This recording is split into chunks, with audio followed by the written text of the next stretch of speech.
ni iya sani na akasarin waɗanda muka ɗauki nauyin wannan tafiya a kanmu muka ɗora gammo muka ɗau kayan nan ga baki ɗayanmu ba ma cikin wannan tafiya.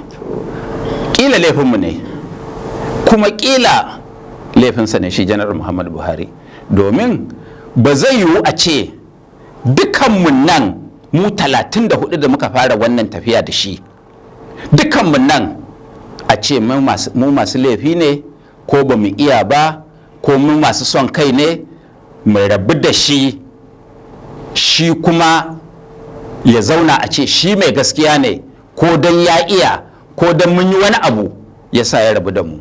Dukkan mutumin da ya yi fada da dukkan magoyin bayansa ya tsaya shi kadai, to ku bincike shi, akwai matsala kila a gunsa.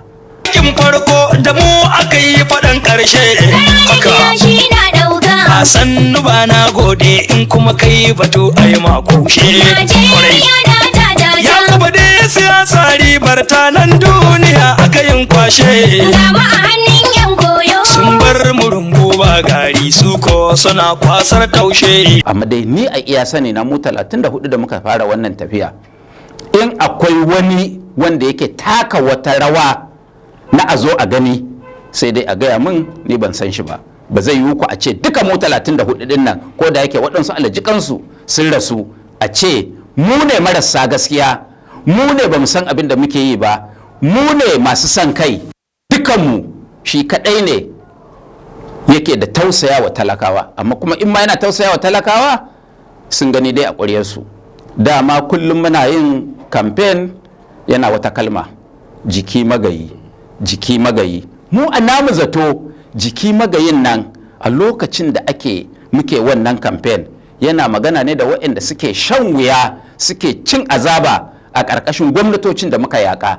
Ashe a fahimta ta yanzu, ashe shi yana musu hangen nesa ne cewa in gwamnatinsa ta zo duk talaka sai ya ɗanɗana kudarsa. Yanzu kuma abin da ake ciki kenan.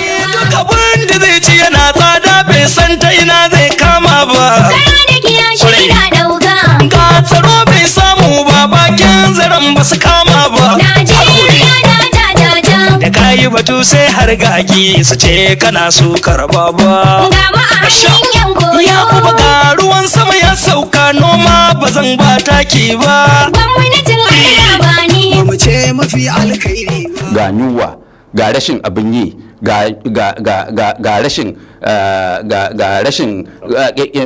intattun makarantu, ga rashin intattun kiwon lafiya.